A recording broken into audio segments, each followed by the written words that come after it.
Let's get right into it. Number 7. Ketchup was once medicine.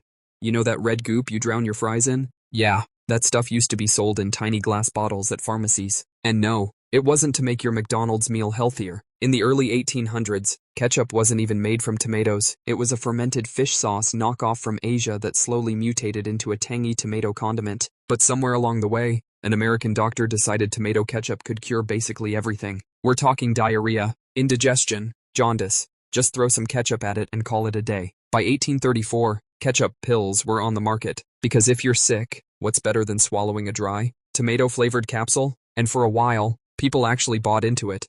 Ketchup had this health food reputation until the medical community realized it was basically just salty, sugary tomato paste. So next time you're squeezing that plastic bottle, just remember, you're eating what 19th century people considered a pharmaceutical miracle, which explains why ketchup still ends up on absolutely everything. Old habits die hard. Number 6. The banana you eat is basically an impostor.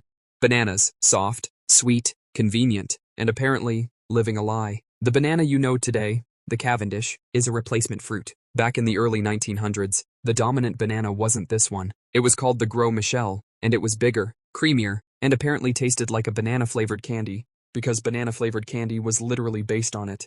So what happened? A little thing called Panama disease wiped it out. The Gros Michel plantations were absolutely wrecked by a fungus that spread through the soil like it had a personal vendetta. By the 1950s, the banana industry had to swap in the Cavendish, which wasn't as tasty but could survive the fungus, at least for a while. The plot twist? The same kind of disease is now gunning for the Cavendish, and scientists are frantically trying to save it. So in a few decades, your grandkids might look at your banana smoothie recipe like it's some ancient relic. The banana's entire history is basically a fruit soap opera. Number 5. Carrots were originally purple. That crunchy orange vegetable your mom forced you to eat? It's basically a rebranded mutant. Carrots didn't start orange, they were purple, yellow, even white. The bright orange carrot we know today was actually engineered in the Netherlands in the 17th century. And yes, there's a political twist. The story goes that Dutch growers selectively bred carrots to honor the royal house of Orange-Nassau, which means every time you eat baby carrots, you're technically munching on a patriotic propaganda vegetable. Before that, carrots were darker, earthier, and a little gnarlier. They looked like something you'd find in a medieval witch's garden, not next to your ranch dip at a Super Bowl party. And the irony? Purple carrots are making a health food comeback now because apparently we've decided we like our vegetables edgy again, which just proves humans will change their minds about food every few centuries like it's fashion week. Number 4. Coffee once faced a death sentence. Picture this, you're in 17th century Italy, sipping your morning coffee, and the Pope might literally ban your drink. When coffee first spread to Europe, it was considered suspicious, exotic, bitter, and rumored to cause wild, sinful behavior. Some priests actually called it the devil's drink. The controversy got so heated that Pope Clement VIII was asked to ban it entirely. But here's the plot twist.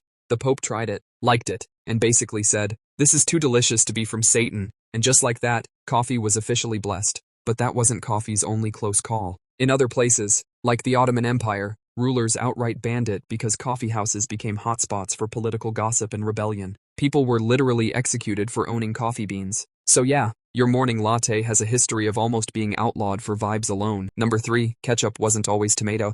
You probably think ketchup has always been that tangy red stuff you squirt on fries. Nope. The original ketchup didn't even know what a tomato was. It started in 17th century China as a fermented fish sauce called ketchup. Think soy sauce, but smellier, saltier, and with a shelf life that could survive the apocalypse. British sailors loved it, brought it back home, and then, like all colonizers do, they started tinkering with the recipe. They made ketchup out of mushrooms, walnuts, and whatever they could ferment without poisoning themselves. Tomatoes didn't enter the picture until the early 1800s in America, and even then, people thought tomatoes were deadly because they're in the nightshade family. So tomato ketchup was originally marketed as, wait for it, medicine. That's right. In the 1830s, one guy actually sold tomato ketchup as a cure for indigestion. Now we just use it to drown chicken nuggets. Progress? Questionable. Number 2. Nutmeg could literally kill you. Nutmeg, the cozy little spice that makes lattes and Christmas cookies smell like happiness, has a deeply chaotic past. Back in the 1600s, nutmeg was worth more than gold. Literally. Wars were fought over it. Colonizers tortured and slaughtered entire island populations just to control the trade. And here's the creepy kicker.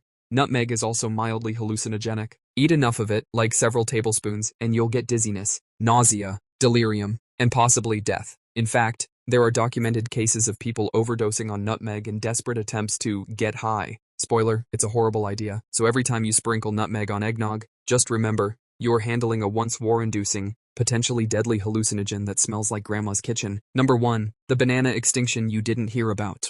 The bananas you eat today are basically imposters. Up until the mid-20th century, the world's most popular banana wasn't the Cavendish. That's the one you know. It was the Gros Michel. Bigger, creamier, and way sweeter. People swore it tasted better than any banana alive today. Then the 1950s happened, and a fungal disease called Panama disease swept through banana plantations like a plague in a horror movie. The Gros Michel had no resistance, and because bananas are basically cloned plants, if one got infected, every single banana tree in the region died. Within decades, the Gros Michel was wiped out of commercial production. Enter the Cavendish, less tasty, but immune to that specific fungus. Problem solved? Not exactly. The same disease has now mutated to target Cavendish bananas too, and experts warn we could see another banana apocalypse in our lifetime. Meaning your grandkids might be telling wild stories about the good old days when bananas were still a thing. That's all for today. I'll be making similar videos in the future. Subscribe to see them.